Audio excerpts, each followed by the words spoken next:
नमस्कार दोस्तों, यहाँ पर आप लोग देख सकते हैं जो आप लोग का 10वीं का सेंटअप एग्जाम होने वाला है उसका मेरे पास विज्ञान का पेपर है और इसका मैं टोटल ऑब्जेक्टिव का उत्तर इस वीडियो में आपको बताने वाले हैं। और यहाँ पर ये भी देख सकते हैं ये मेरे पास सेट ए का पेपर है। पूरे बिहार में दोस्तों सेट ए ही बनाया गया है क्योंकि ये सेंटअप एग्जाम है, कोई ज़्यादा परेशानी नहीं होती है, इसलिए एक ही सेट बनाया गया है, ठीक है ना। और इसमें खास बात है कि 80 को ऑब्जेक्टिव क्वेश्चन पूछा गया है। इससे अंदाज़ा लग जाता है कि आपके फाइनल परीक्षा में भी 80 को ही ऑब्जेक्टिव क्वेश्चन पूछेगा। अब आप लोगों को चिंता करने की बात नहीं है, ठीक है ना। तो मैं वीडियो स्टार्ट करता हूं। मैं आपको सारे विषय का बताऊंगा, बस हमारे चैनल पर आप लोग बने रहिएगा ताकि आप लोगों को मिल जाए। चैनल को सब्सक्राइब कर लेना, ठीक है ना। यहाँ पर आप लोग पहला नंबर क्वेश्चन देख सकते हैं। पहला नंबर क्वेश्चन है मानव का प्रमुख उत्सर्जी अंग निम्नलिखित में कौन होता है? तो ब्रिक होता है। क्या होता है? ब्रिक होता है। पहला का आंसर हो जाएगा बी नंबर। अब देखिए अगला क्वेश्चन है कि निम्न में कौन प्यूटरी ग्रंथि से स्रावित होने वाला हार्मोन है? तो दूसरा का आंसर हो जाएगा आपका क्या हो जाएगा? इंसुलिन होगा, थायरॉक्सिन होगा, वृद्धि हार्मोन होगा, एंड्रोजोन होगा। तो क्या होगा? इंसुलिन होगा। एक बार देख लीजिएगा क्वेश्चन नंबर 2 को, ठीक है ना। अगला हमारे पास क्वेश्चन नंबर 3 है कि आपको बताना है कि पुष्प का नर जननांग कहलाता है। तो तीसरा का आंसर होगा पुंकेसर, ए नंबर कहलाता है, ठीक है, पुंकेसर कहलाता है। अगला हमारे पास क्वेश्चन है कि द्विखंडन होता है। तो मेरे पास चौथा का आंसर मिल जाएगा इनमें से सभी होता है। इनमें से द्विखंडन होता है तो सभी में होता है, लेशमिनिया में, पैरामीशियन में, अमीबा में, सब में होता है। अगला मैं क्वेश्चन की बात करूं तो अगला मेरे पास क्वेश्चन है कि युग्मक होते हैं तो 5 का उत्तर मिलेगा, ऑप्शन नंबर बी मिलेगा, ठीक है ना। हमेशा द्विगुणित होते हैं। एक और बात मैं आपको बताने वाला हूँ, आप लोगों को पता ही होगा जब आपका फाइनल परीक्षा होता है तो फाइनल परीक्षा के दिन आप लोगों को पता ही होगा कि 1 घंटे पहले, कभी कभी 45 मिनट पहले, कभी कभी आधा घंटा पहले आप लोगों का पेपर लीक वगैरह हो जाता है। तो उससे संबंधित थोड़ा हेल्प के लिए आप लोग हमारे सेकंड चैनल पर जाइए। सेकंड चैनल पर हेल्प मिलता है, ठीक है ना। सेकंड चैनल का लिंक डिस्क्रिप्शन बॉक्स में आपको मिल जाएगा, ठीक है ना। वहाँ पर चले जाइए, उसको सब्सक्राइब करके रख लीजिएगा, वहाँ पर आपको थोड़ा सा हेल्प मिल जाएगा, ठीक है ना। किसी को बताना मत, ठीक है। अब देखिए अगला क्वेश्चन है कि सोमोटोस्टेटिन है तो ये क्या होता है? तो बाबू 6 का आंसर आपका मिलेगा सी नंबर, जो आपको मैं नीचे बता देता हूँ, ठीक है ना। नीचे यहाँ पर आपको दिया गया है वृद्धि हार्मोन होगा, ठीक है ना, याद रखना, ठीक है ना। बहुत मुश्किल से बाबू मिला है, इसको अच्छे से याद रखना। अगला क्वेश्चन है कि ब्रिक की रचनात्मक एवं क्रियात्मक इकाई को क्या कहते हैं? तो बाबू नेफ्रॉन कहते हैं ना। क्या कहते हैं? नेफ्रॉन कहते हैं। 7 का उत्तर क्या मिलेगा? नेफ्रॉन कहते हैं, ठीक है ना।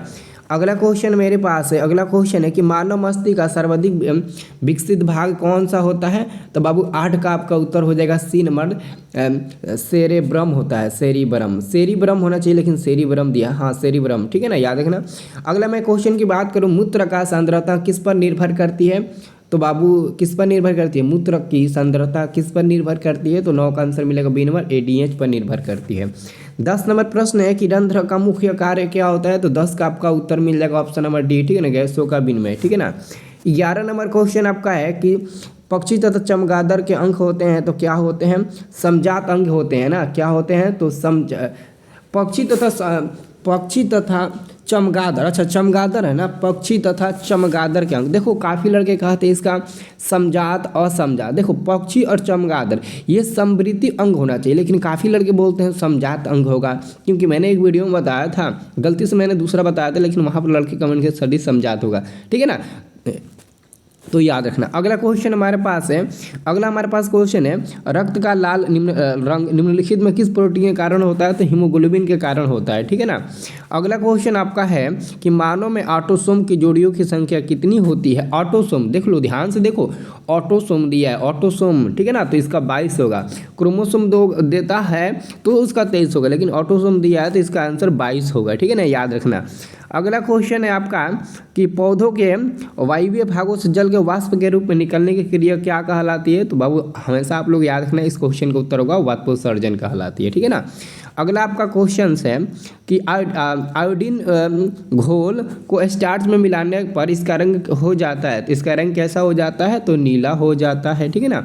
अगला हमारे पास क्वेश्चन है कि 2 तंत्रिका कोशिका के मध्य खाली स्थान को क्या कहते हैं? तो सिनेप्स कहते हैं, आंसर डी नंबर मिलेगा। गोबर छाता है तो बाबू 17 का आंसर क्या मिलेगा? गोबर छाता एक प्रकार का मृत उपजीवी होता है, ठीक है ना, आंसर सी नंबर मिल जाएगा, ठीक है। अगला क्वेश्चन क्या है? अगला क्वेश्चन वर्तिका भाग है। वर्तिका भाग कौन सा है? तो 18 का आंसर जयांग है, ठीक है ना, याद रखना। अगला क्वेश्चन 19 नंबर है। 19 नंबर क्वेश्चन, दांत का कठोरतम भाग होता है, तो अब 19 का आंसर मिल जाएगा डी नंबर, इनामेल होता है। ठीक है ना, याद रखना।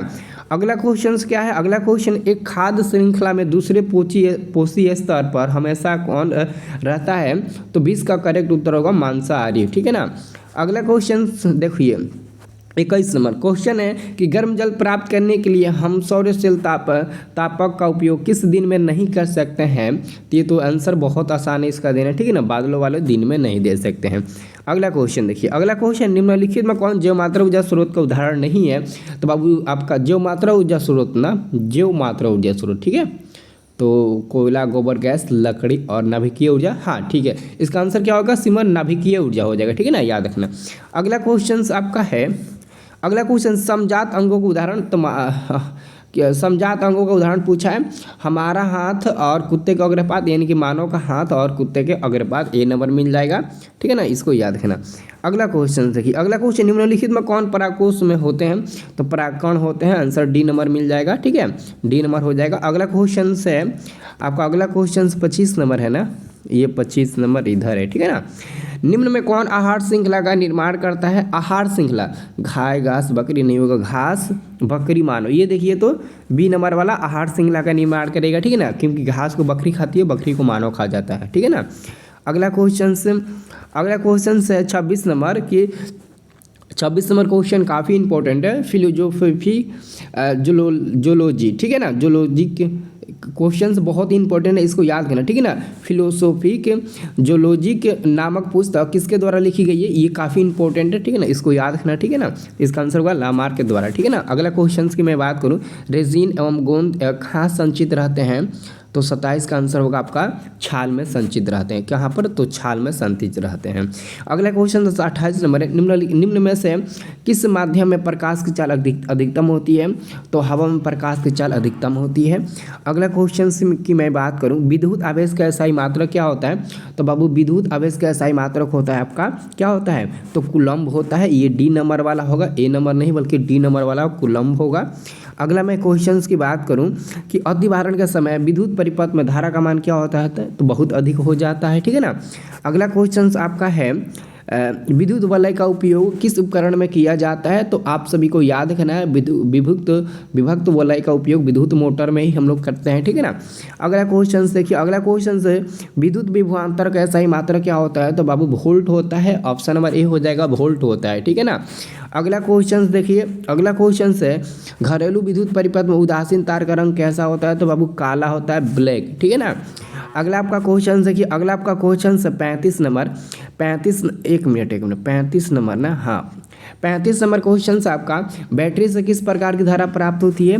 तो बाबू याद रखना, ये बहुत इंपॉर्टेंट क्वेश्चन है। बैटरी से हमेशा डायरेक्ट करंट की प्राप्ति होती है, जिसको डिस्क धारा बोलते हैं। यहाँ पर डायरेक्ट करंट देख लो, इंग्लिश में लिखा गया है। अगला क्वेश्चन आपका है 36 नंबर।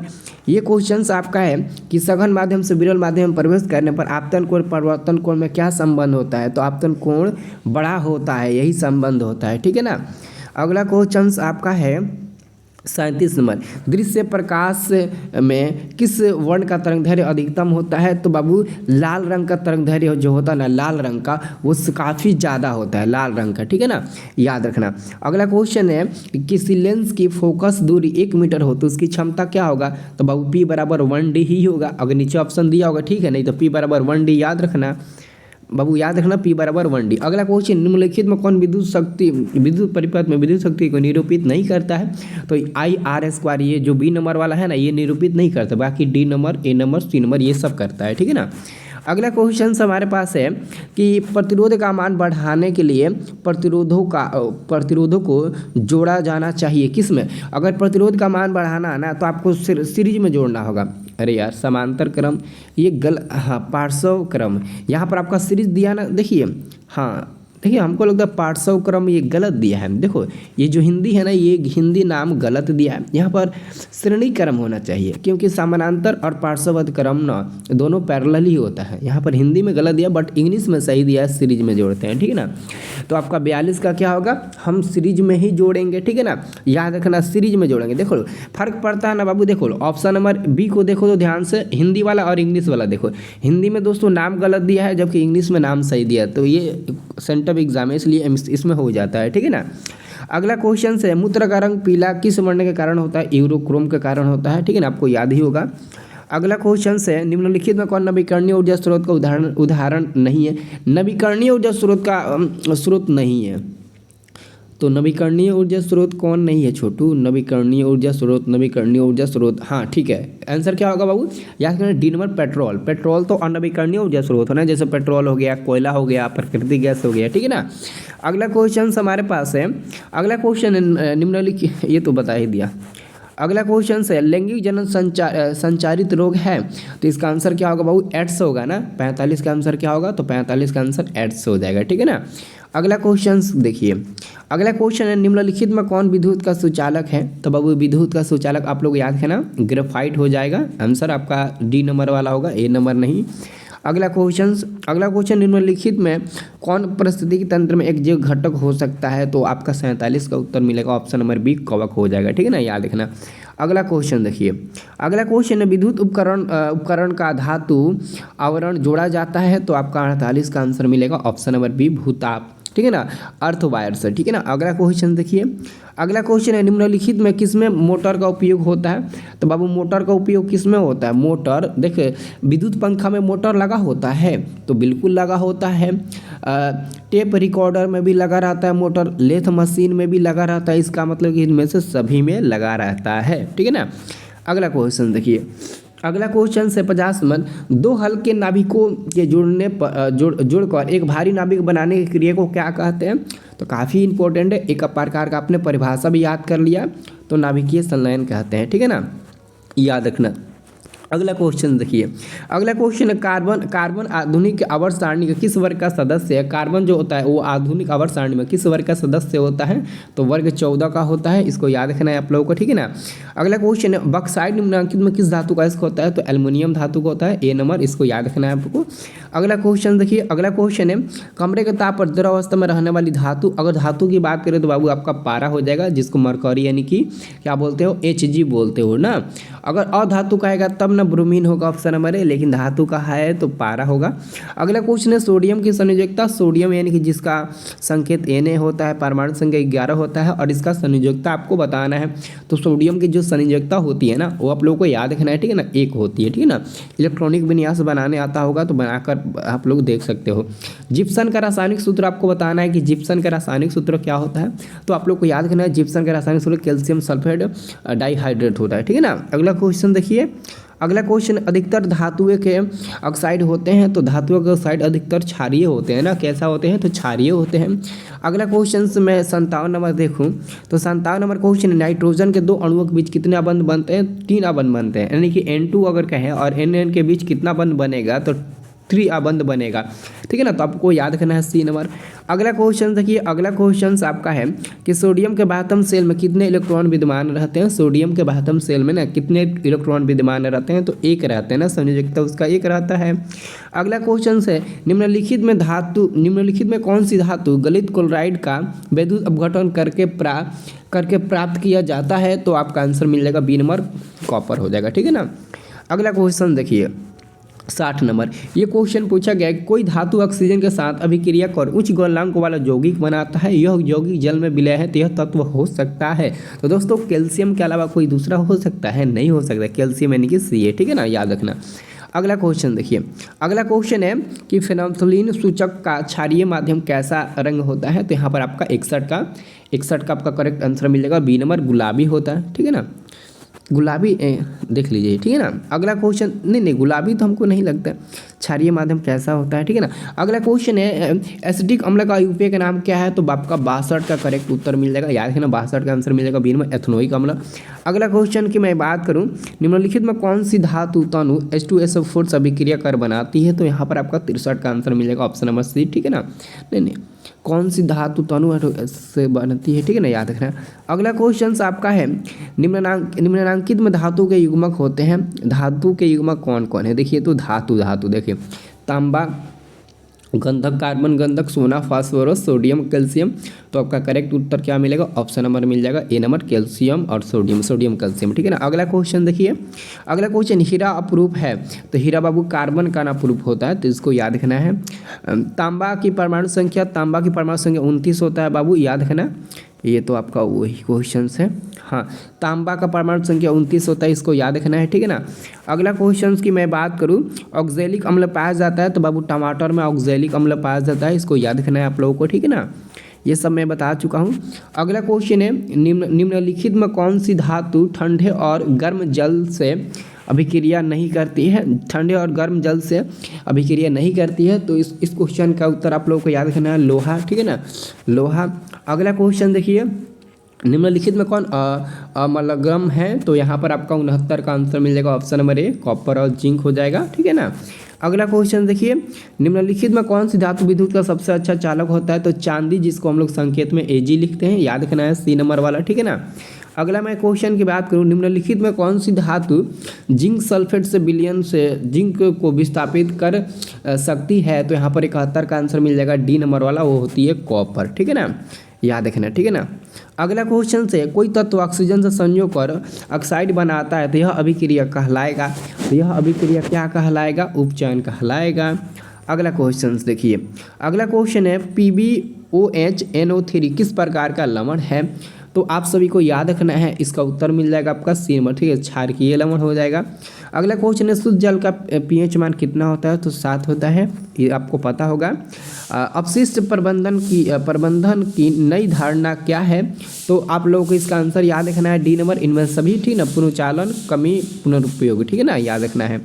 अगला क्वेश्चन है आपका 77 नंबर की पॉलीथीन थैलों के बदले किस प्रकार के थैले का इस्तेमाल किया जाना चाहिए, तो पॉलीथीन के थैलों के अलावा उसको छोड़कर किसका आप लोग उपयोग करना चाहें, मतलब उपयोग करना चाहिए, तो आंसर मिलेगा इनमें सभी, कपड़ा का थैला, जूट का थैला, कागज़ का भी ठीक है, ठीक है ना, क्योंकि ये ज़्यादा प्रदूषण नहीं फैलाएगा और आसानी से इसको हम लोग ख़त्म कर सकते हैं। वर्षा जल को भूमिगत जल स्तर तक पहुंचाने के लिए निम्नलिखित में किसका उपयोग होता है, तो 79 का आपका आंसर मिलेगा सी नंबर, ठीक है ना, ए और बी दोनों हो जाएगा, डगवेल वोरवेल, ठीक है ना। अब देखिए अंतिम क्वेश्चन आप लोगों के सामने है, सब्जेक्टिव क्वेश्चन के लिए आप लोग टेलीग्राम ज्वाइन कर लीजिएगा, टेलीग्राम में आपको मिल जाएगा सब्जेक्टिव, ठीक है ना। कोई तत्व निम्नलिखित युग्मों में से कौन सा युग्म परमाणु संख्या 19 और 22 के मध्य स्थित है, तो आप लोगों को याद रखना, देखो किसका परमाणु संख्या 19 और 22 के मध्य में स्थित है, आपको पता होगा सोडियम तो 11 होता है, इसका नहीं होगा, कैल्शियम 20 होता है, तो कैल्शियम हो सकता है, ये तो आपका 29 हो जाएगा, कॉपर का ये भी नहीं होगा, चांदी का भी नहीं होगा, मतलब कि आंसर आपका बी नंबर करेक्ट है और फिक्स से कोई गलती नहीं काटेगा, जिसकी परमाणु संख्या 19 और 22 के बीच में ही स्थित होगा, ठीक है ना, इसको आप लोगों को याद रखना है, ठीक है ना। तो सब्जेक्टिव क्वेश्चन के टेलीग्राम ज्वाइन कर लीजिए, टेलीग्राम का लिंक डिस्क्रिप्शन बॉक्स में मिल जाएगा, और टेलीग्राम में जाकर आप लोग सर्च मारोगे स्टडी प्लस, तो स्टडी प्लस का आपको ग्रुप मिल जाएगा टेलीग्राम में, ठीक है ना, फ्री वाला वो ग्रुप है स्टडी प्लस टेलीग्राम में, तो आप लोग टेलीग्राम ज्वाइन कर लीजिए, लिंक आपको डिस्क्रिप्शन बॉक्स में मिल जाएगा, ठीक है ना।